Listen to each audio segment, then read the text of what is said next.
This next topic is a huge one and a very difficult one for many people to actually sit through. So I'm really happy for yourself or someone you know that you're able to connect with this topic, because it is massive and it's true. Victims in life never heal. It's so sad in all the years I've done this work that one of the hardest groups of individuals to work with, one of the most difficult for them to see the beauty that they are and the grace that they are and the light that they are those who have a victim mentality. And the victim mentality runs across age and race and income and body size and religion. The victim mentality has no discrimination whatsoever. Victims don't heal, and they come in all shapes, sizes, forms that you can imagine. Hi, I'm David Essel. Now, there's a good news here, is that once a person can connect with the fact that they have been living the life of a victim, as a victim, and they choose to make the steps to heal, which we'll do on another video, they can see their life radically shifted in the most amazing way possible.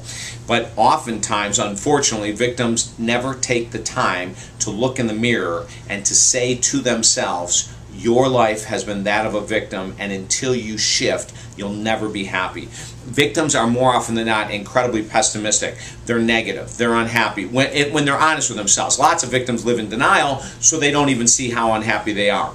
But it is just so true, is that they do not see the grace that they are, the beauty they are. They look at the dark side of life. They look at the negative side of life more often than not when they're by themselves or with close friends. If you see them out in the street, they might be cheery, happy, and all that kind of stuff, but behind closed doors, they're usually filled with gossip about themselves, about the world, and how life is unfair. The victims live by the credo that life is unfair and they're suffering because of it. It has nothing to do with them. It has nothing to do with their lack of ambition or their lack of discipline or their lack of being willing to forgive themselves or others. It has nothing to do with that. It's just that life isn't fair and they're the victim because of it.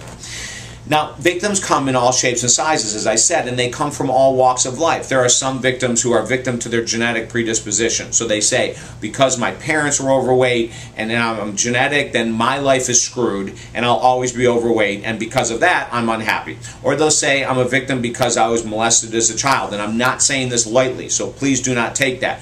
But I was molested, or I was abused by my partner, my husband or wife, or my boyfriend or girlfriend abused me, and because of that, I can never trust men, or I can never trust women. That's being a victim. I was, as a child, religion was forced down me, and because of that, I can't trust any religion whatsoever, or any spiritual practices. That's being a victim. Victims can come from anywhere in the world. It's unbelievable. We could be a victim to the economy. Because of the economy, I'm screwed. Because of the housing market, I'm screwed. Because of X, I'm screwed. Because there's a Democrat in the presidency, I'm screwed. Because there's a Republican there, I'm screwed. In other words, to the victim, no matter what happens, it's never their responsibility.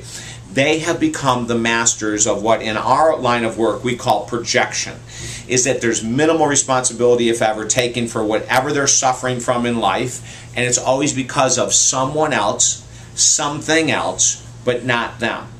It is unbelievable to sit for several sessions in a row with a victim who is ensconced in their victimhood, or victimology as the term is often used, and just see the pain that they're in. It doesn't matter how much money they have, it doesn't matter how incredible their body is or how overweight they are, there's always a reason for their malaise. There's always a reason for their struggle, and that reason is rarely them. Now, I will tell you that in all honesty and fairness, that victims who choose to heal, heal all the time. There are millions and millions of awesome individuals in this world who once were victims that have healed themselves through oftentimes pretty intense work. In the work of psychotherapy, in the work of pattern writing, in the work of deep emotional release that we do, in the work that I happen to do, and we have seen them rise above. There are victims to depression.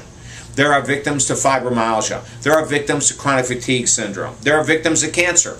And then, just on the opposite side of the equation, there are people that are living a full, incredibly passionate life with incredible depression, anxiety, chronic fatigue, cancer. You know, and so we can be the victim to that disease state. There are people that are victims in poverty. There are people that are victims in abundance. There are victims all over the place. And I want to say this again.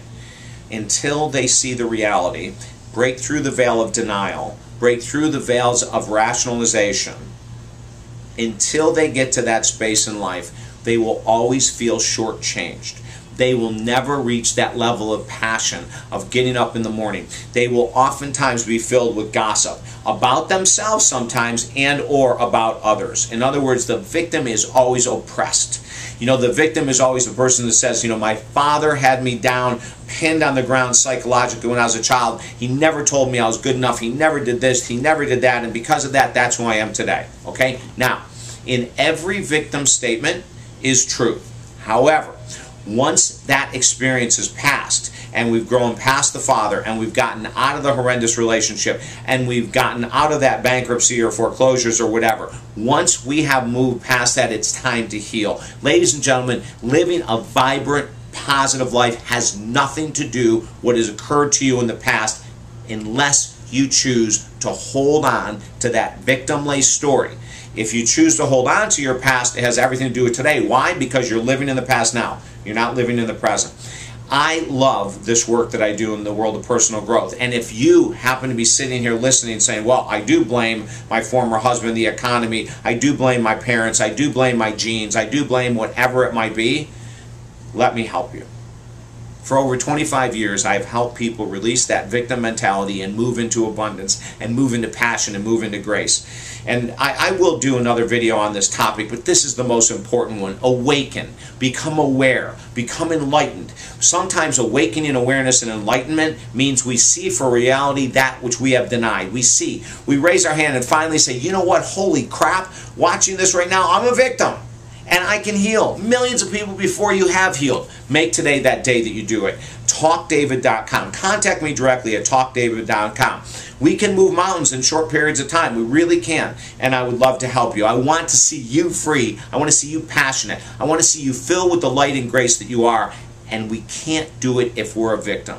Victims never heal. Pass this on to friends of yours, and hopefully they'll still be your friends if you feel that they could benefit, or maybe their children or their partner could benefit from this, okay? Because it's massive. It's wide world spread, and it needs to be altered and changed, and it can be. And don't forget to sign up at YouTube right here for our account, so every new video we do goes right to you, all right? Have an awesome day. I'm David Essel.